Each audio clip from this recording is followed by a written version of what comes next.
I need the room, even though I'm almost 72. I think I work at least till I may be 80. Or my half brother, who was a very good sculptor, lived to be 98 almost, a month short, and he was sculpting almost to the end. And my father lived to his middle or late 90s. So it doesn't matter. If I had a year left, I'd still do it. You know, and you never know. The Rock? Here's some music by Nina Simone. Not gonna do it. Amazon I waited too long. Alexa, play Nina Simone, The Rock. I don't know that one. Here's some music by Nina Simone. I don't think they know it either. Amazon You sure that's the title? Maybe it is Power. Oh, it might be Power. Alexa, play Nina Simone, Power.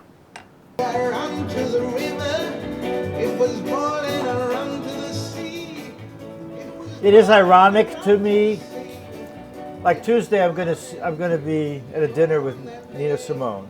Last month I was with Dr. Fauci. They called me Tony. Said to Rosalie, "Call me Tony. Don't call me Anthony." Yes, that's Muhammad Ali. Let me talk about that. So I'm going to do a 10-foot Muhammad Ali, and so I have to collect a lot of photos, as you can see, because he can't pose. And even if he was here now, he wouldn't be the young man he was. And they want him they want it for Lewiston, Maine. They've already given me the finance, a lot of the money to do it. And bronze is expensive. And you can see this is a small model. You start with a small model of what they wanted to pose. And I don't have to put a lot of detail in this because I'm going to enlarge it when it's 10 feet tall, like the one I did a 10-foot one of the Cinderella Man. It's in New Jersey. I use my old clay, yes. Old clay. And as you can see, and I have to turn that into that. And I've studied cadavers when I was at the University of Pennsylvania. I studied anatomy. It's very important. I have a skeleton over there that's looking over my shoulder to help me with the anatomy, and some anatomical figures there. Mm-hmm. And I also have a 10,000-year-old skull. I dropped it once. I had to glue it together. It's right here. These are the kind of things you need to use to do a head. In your head, you have to. Mm-hmm. Just spilled some water. See, this I got from an archaeologist family in French. This is found in shallow ground in the 8,000 years before JC in Egypt, in Abydos. At this time, they worshipped the jackal, I think, or something like some other animal. But anyway, this is, see, so we're all the same here. Yeah.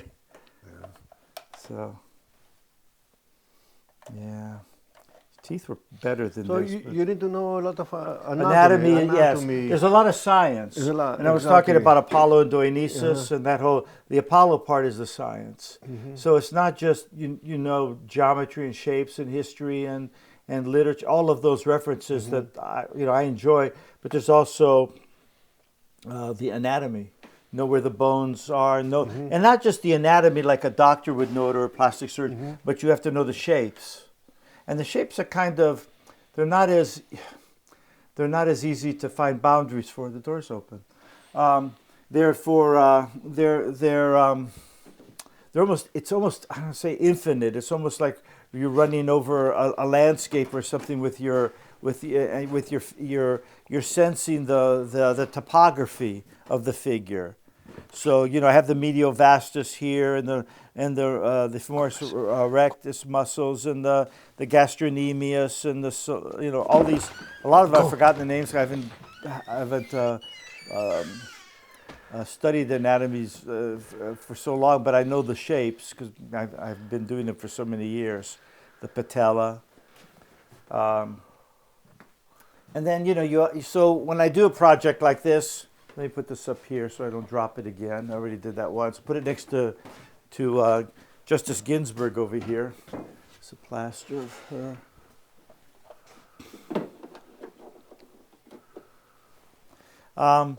You try to get the clothes you need, so that the person who used to own and his family had the Everlast lent me shoes, the kind that he used, that he actually wore, Muhammad Ali, and his trunks.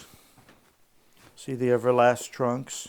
And these are from that period because they don't wear these kind of shoes anymore. I remember when I used to run track, we'd have these flat shoes. Now they have, you know, big cushion things that help you run, bounce you around. And these are the kind of gloves that they had. He had the original gloves. I don't know where they are now. the person who owned Everlast. I'm missing a shoe. There's another shoe somewhere.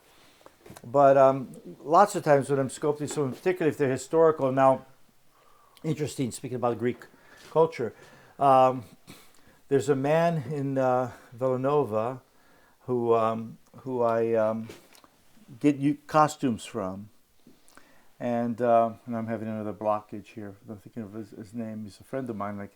But he's very good at costumes, and he's made them for movies. I'll think of it in a moment. Ugh, what's the matter with me? And he made costumes for Master and Commander, and for the Patriot. And his father was Greek. I think his mother was something else. And he. That's great. What's the matter with me? Period costumes. And he had swords made, for the. And he's the expert that I go to when I need, like a costume for Ben Franklin, and he'll have it made for me. Gosh, I don't know why I'm. So it is. But and the same thing with Thomas Paine, who I'm doing here. He got me the costume, so it's got to be accurate, because you don't want to just. It's not just the accuracy of the portrait and the figure, to make it, but you got to have the accuracy of the costume. You don't want the costume to look like dinner theater costume, or like a fake. Movies aren't always careful with the costuming. So he has that knowledge. So I should. I think of his name right now. Gosh, I feel bad that I can't think of it because he's a friend. So anyway, so you can see there's another Darwin in the corner. I do like Darwin a lot because I think he was so important, things in terms of science and reason, that after 1859, when he wrote The Origin of Species, a lot changed in terms of intellectual history. So this is someone I sculpted for the Shakespeare Theater in Washington, D.C. You can see I made a whole... I made a stage, and there's a stage down here. You can't see it with all these photos of Muhammad Ali. But And Nina Simone? Nina Simone. Now I did a sculpture for the 7 feet, if it was standing. And the town of Tryon, North Carolina, where she was born, they wanted a sculpture of her. And one of the ideas that I have her playing the piano, because she played, but singing too. And I knew that she'd been cremated, so I asked her daughter if she had the ashes, and she said she did. So I said, why don't we, because there was a problem with the town and her. She had badmouthed the town because there was a lot of racism when she was there, and when she was a little girl, she played, you probably know the story, and their parents were sitting in the front row, and they made her go into the back, and she said, I wouldn't sing, I'm not singing if they go in the back. Anyway, so there were some people who didn't want that sculpture to go up in Tryon, so I wanted to kind of take her home as a healing for the town, and she was dead, obviously, and so I got the ashes, and I made a bronze heart, and that I sculpted. I sculpted the heart, and then I put the bronze ashes in there. Her ashes, and had it welded into her chest at the foundry. So it's in here. And then took the sculpture back. So in a way, I made it her grave. It's interesting. Put it in her town where she was. She has a song, I'm going back home where I was born. And we use that as a theme song. I thought that would be a good one. And then at some point, about a third of the town wanted the sculpture, a third were indifferent, a third didn't want it. And people, sometimes, I remember a couple of people would drive by in their pickup trucks and yell at me or something and keep driving.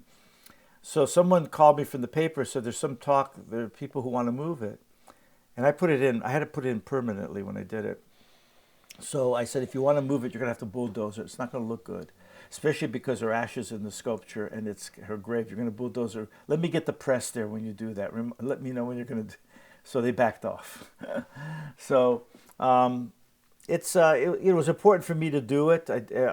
I ended up, they didn't raise the money that I'd hoped they'd raised, and Rosie and I ended up financing much of it. But I just thought, she was, as an artist, one artist to another, not that I'm, on the level that she is as a singer or anything, but I felt a certain respect. Also her civil rights work and her pioneering singing. She started just as a concert pianist. She wanted to be a concert pianist at Juilliard. And she played in Atlantic City at some place and played the piano, and the guy who ran the place said, yeah, your piano playing is great, but if you don't sing, I'm going to fire you. So she started singing. She sang in the shower, evidently, but she didn't think of herself, I guess, as a singer. But like a lot of people, like Louis Armstrong, they play maybe like their instrument, and there's something there. You know, they know how to do that. So his voice sounded like his trumpet, kind of the way nuances and so on. So that was exciting for me. I'm glad that I did it. It was difficult at the time because we had to go through a lot of trouble to get it cast and everything, but it's there.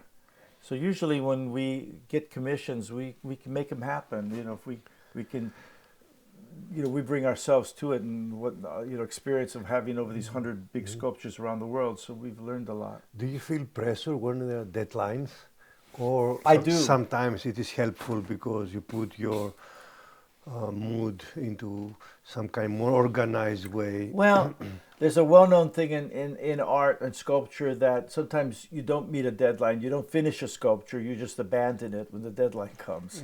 And you know, the shame of that is the piece doesn't quite get finished. You know, I've had sculptures a couple of times where I wish I had more time, but you know, that's the thing. We time's limited for all of us, and you can't just go on and work on it. You know, for a lifetime, like Goethe with his writing or something, and Faust, and you have to set a time limit. And sometimes that's good to some degree. Right now I have so much work, and with COVID having happened a couple years ago, a couple years now, Yeah. and it was for a couple, it really caused a lot of, like for me, as for many people, supply problems in, you know, getting things done, and the foundry was closed for a while, and so that's an issue. Like even if I get a sculpture done quickly, if I'm ready to take, let's see, Muhammad Ali to the foundry, they have to be ready for me, and they're backed up, and they have a lot of work. I see. So, But as an artist, how you experience, since you mentioned the COVID-19 and the lockdown, Yes. it was also a moment of you know, and going inside and discovering, re-examining things, introspection. introspection, yeah. Well, yeah, I got COVID for a while. I don't know how long ago, months ago, and I just tested myself again. Every so often I just test myself. I was negative. No, but intellectually, as an artist. Well, when you get it, you think I could die. 1,100,000 people died. Now I had all my shots, but still, it's out of your control. I'm talking about the lockdown, that you are alone. Oh, that part. I was thinking about the mortality aspect and the fear, but That too. I keep finding other things to work on. If I can't get it casted, I'll keep working on the clays.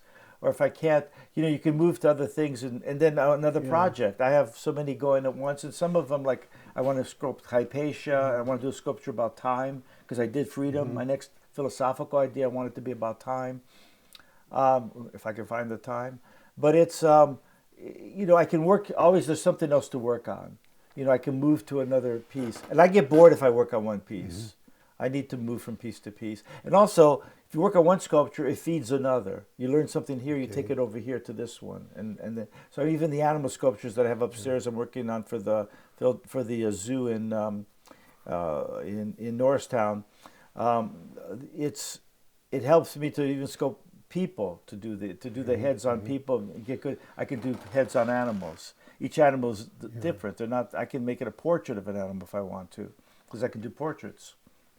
So do you have an audience in your mind every time? Sometimes, yes, because I'm not doing art therapy. I'm not just working for myself. Even if I'm expressing myself, like with a freedom sculpture or doing other pieces, the time and so on, sculpture. I'm thinking about an audience, because it's different than when you're just expressing yourself, as I say, doing art therapy. There are plenty of people who do that, but I'm thinking of almost like I'm on stage, and I want to. I'm not pandering to an audience. I don't want to talk down to, or I want to elevate, and I'm not trying to. I'm not thinking what can I sculpt. I know people and they've told me this. That they sit down and think, okay, what can I sculpt that will have the greatest number of buyers? I don't work that way. So, I mean, I want to have a buyer or some, but it's not, because bronze is expensive. It's not like painting a canvas, which isn't nearly as expensive. But money can't be what it's about. Now you can incidentally make pretty good money if you do a good job. You know, eventually the quality in the long run can be appreciated, hopefully. And This is not a usual place. It's not a very typical studio. this was a carriage house.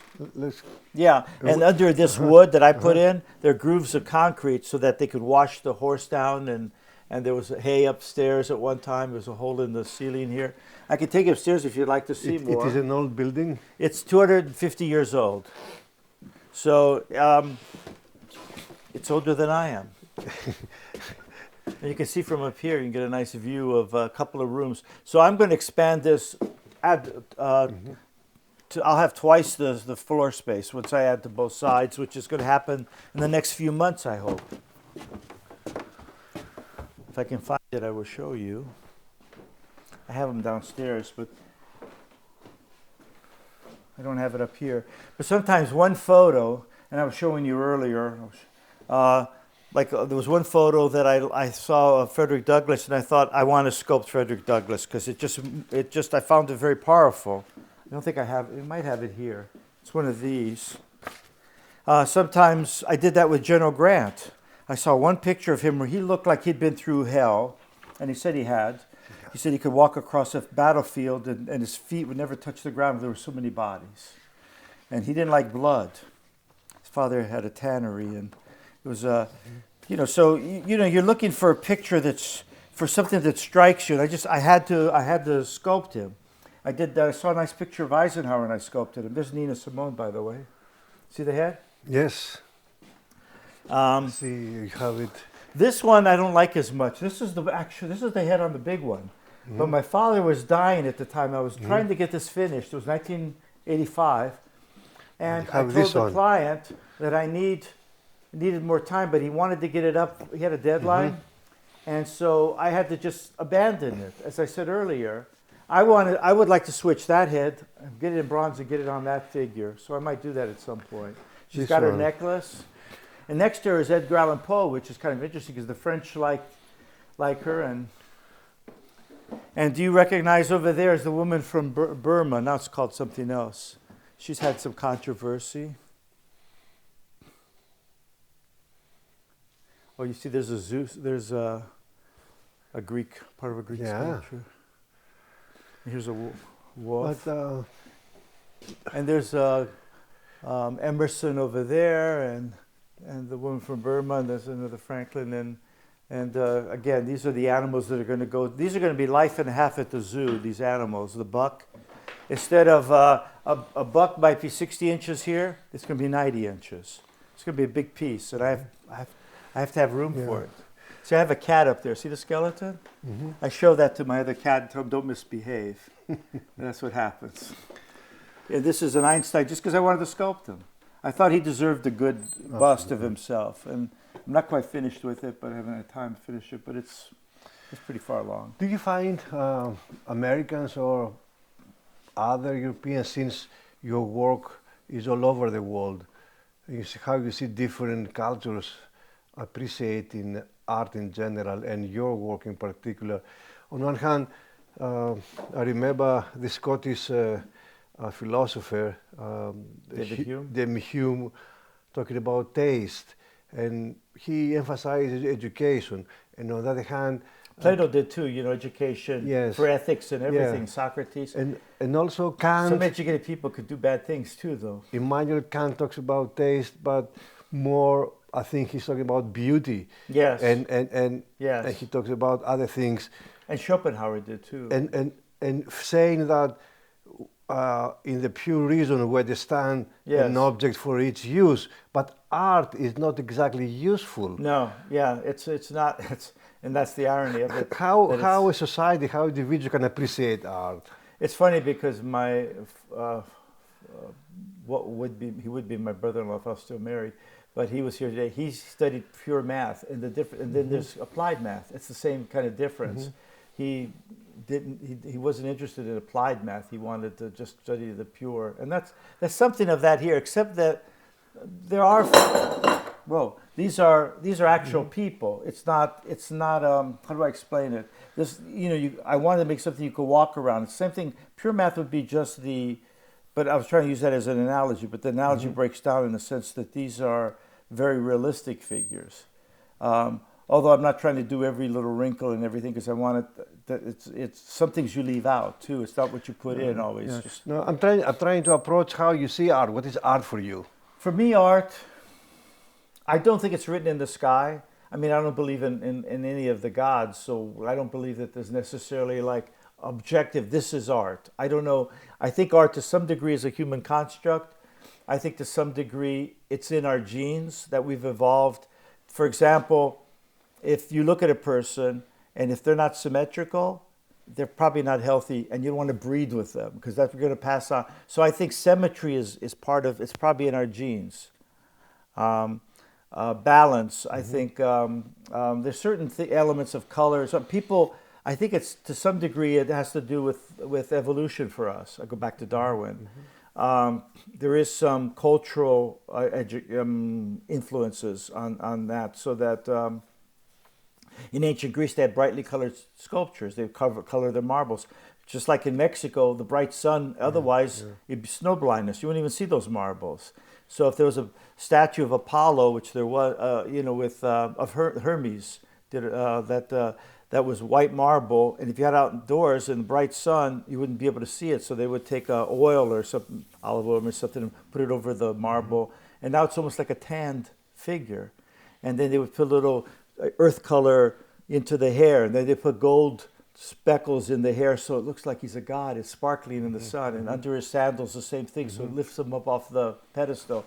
So those are you have to adapt to your country, your culture. There are different aesthetics. I think for me, because I used to run track, if I ran under in high school Southward, I think I ran under 5 minutes. It wasn't a big deal even then, but if I ran 10 minutes. I don't think that's great.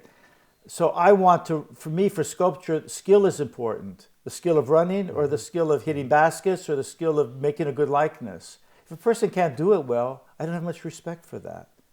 And I think that skill is what's respected over time.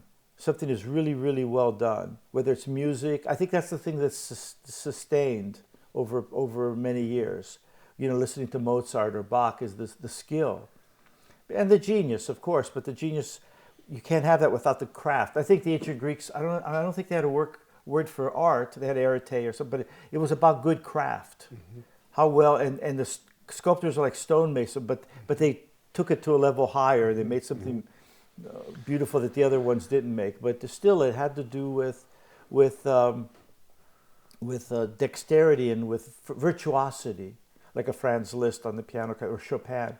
It's not an accident that they're also, and Beethoven was one of the greatest pianists of his time, and also composer. They go together. If you have the skill, if you're a writer, a skill with language, you're going to have the virtuosity then to express your feelings and your emotions and your thoughts better.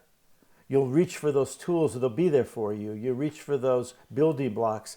If you don't have the skill, or if you make mistakes, like I wouldn't be able to read a poem by, a poet if they were misspelling words. It would get in the way. Same when I see a figure that doesn't have the anatomy right, it gets in the way. It's if the syntax isn't accurate. So that for me, art, and this is, and based on the art of even ancient cavemen, they found this theory that one of the earliest things that they find that maybe artists did in ancient times, they find these flints that people used to cut meat with, the stone.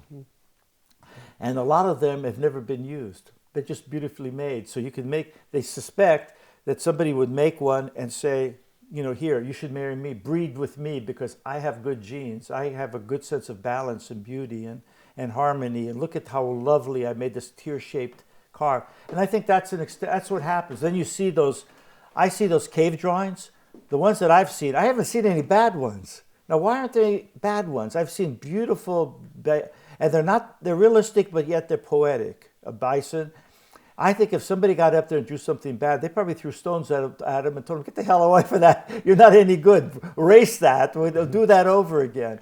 I don't think they had tolerance for bad work, you know, or bad singing, you know, good singing. I think that's the thing. For me, art, whether it's singing, someone's out of tune, how could you suffer it? It's painful. If I see a sculpture that's not well done, for me, it's like a musician hearing songs that are out of tune, a guitar that's not tuned, a piano, a voice that goes flat. You know, it doesn't have range, dynamic range. So all of that for me is part of the art. Again, like I said, I want to bring people to life. I think there's some of that in this, and character and intelligence. I want to show some intelligence in the eyes if I can. If you can't get intelligence in an Einstein figure, you're in trouble. You know, that's like almost the essence of him. It's got to be magical. It's got to take you out of yourself in some sense, because if it's really well done, there's that feeling that happens. What is your opinion about contemporary art in general? Because some of it is very provocative. To me, it's like you know, using these extreme cases with blood. It goes back to art as ritual or a sacrifice. But we live in an era that we lost all this that's ritual. mysticism of rituals. I think you can have skill still and do that. I just for me, it's more satisfying.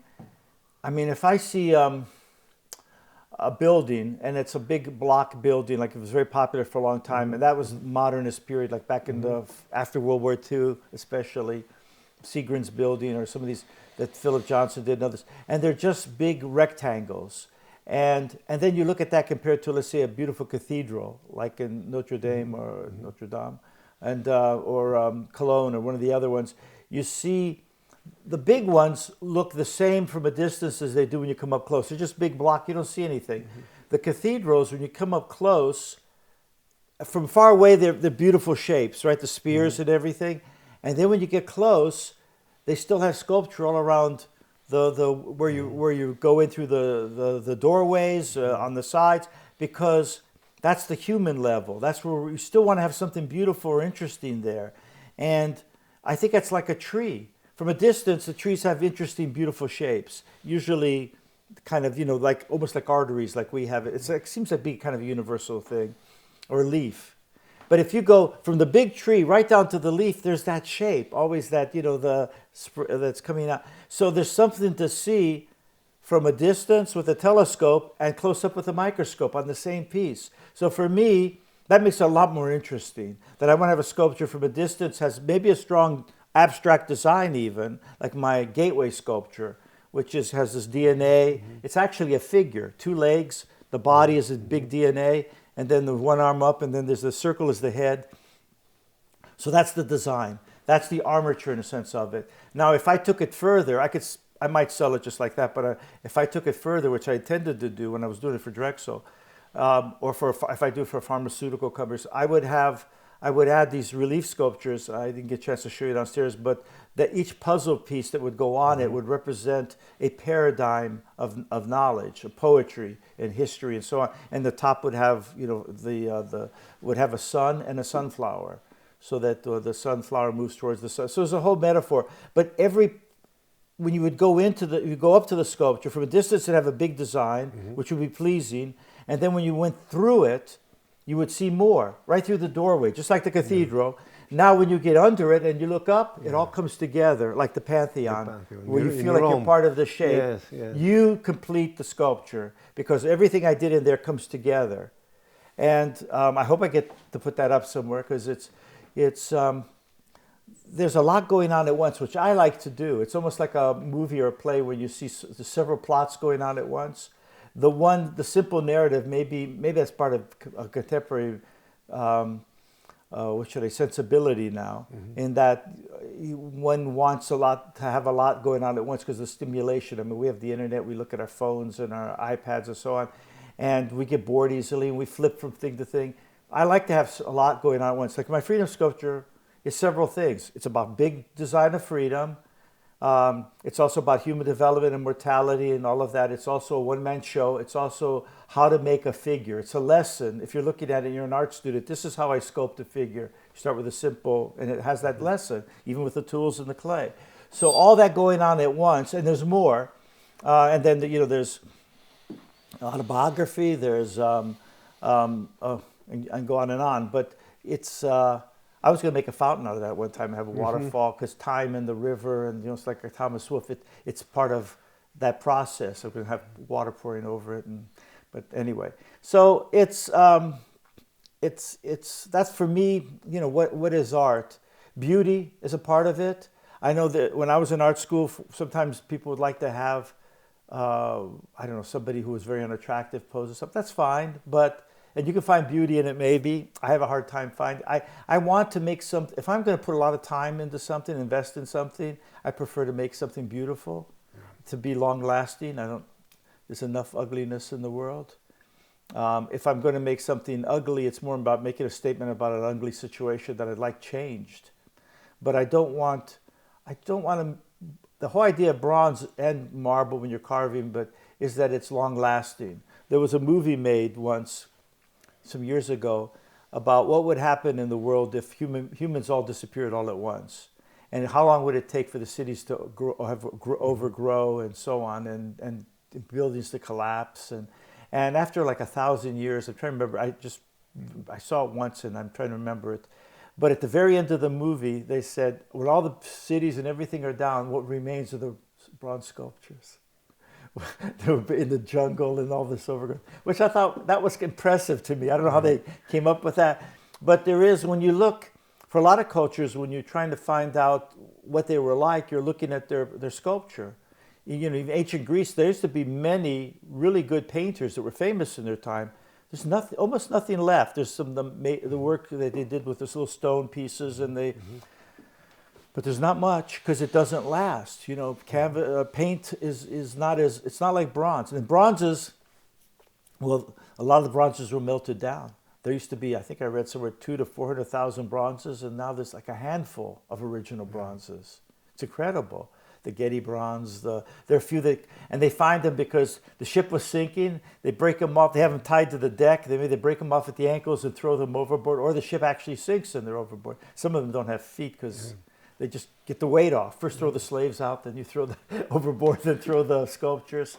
But that's what lasts. That gives there's something, again, a defiance for me, and like it was of mortality, especially now. I'm feeling that. Getting closer to the abyss. I'm looking over the edge to oblivion.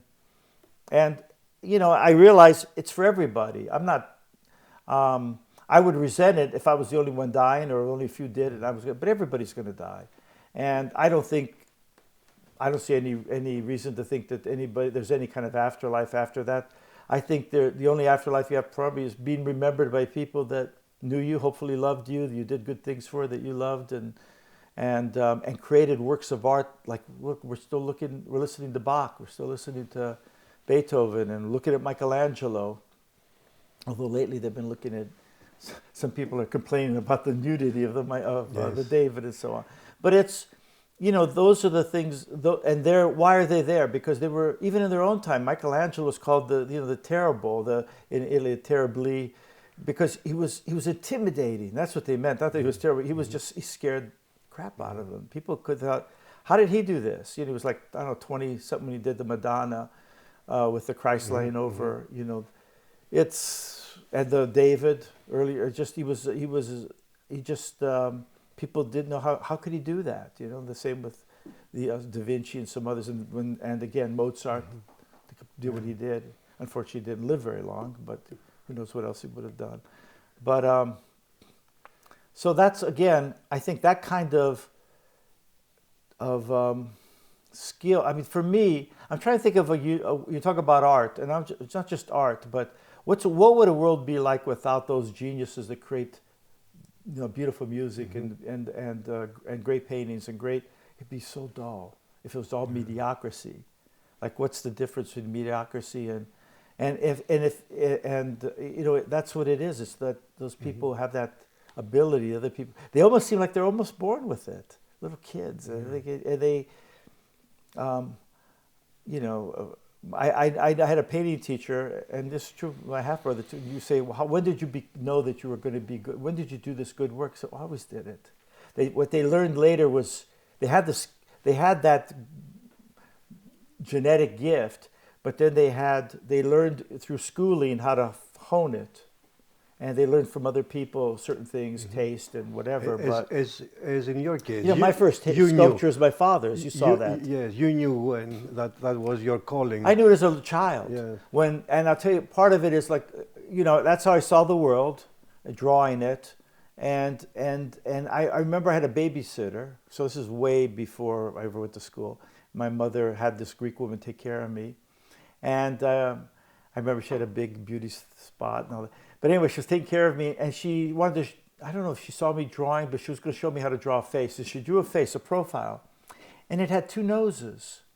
And I looked at it, I looked at her, and I thought, there's not two noses. This is where I looked at reality, and I reality tested her. And then I took the pencil, and I drew it with one nose. I drew a nice profile, I remember. And she was like amazed. But first of all, that I got that right, but also that I could draw. And then I remember in first grade, in kindergarten too, but first grade, I had a teacher, I had a test. Everybody in the class took the test. I finished very quickly, flipped it over, and I drew the teacher. And I handed it in. I had no worry that she'd think I was making fun of her, because I knew it was a good drawing. It looked like her. And I got back a note. I got, you know, my grade. It was a good grade. And then in the back it said, you know, something nice about my drawing. So that feeling all through school, and I'm sure this is true of other artists and musicians when you play, and people behind you I'd always have kids leave their desks and stand behind me to see what I was doing. And the teachers would always our teachers always kept my work. And then my sisters would come up through the grades and say, teacher was showing off your drawings or your painting or whatever that you did. Yeah. And that was a nice feeling, because you want to feel important. Everybody wants that. And they want to feel like you're special. And once people start oohing and awing behind, then that's all you need. You know, that, and also if you have talent, as you work harder and harder, you keep improving. As long as you keep improving, you're hungry to go faster and faster. When am I going to come to a plateau? Yeah. And you know, if you don't have much talent, you probably come to a plateau fairly quickly. Then you get this. What's the word? Disappointed. You get looking for the right word. You feel like, why should I go further? But when you have the aptitude, you just keep improving. So that feeds it.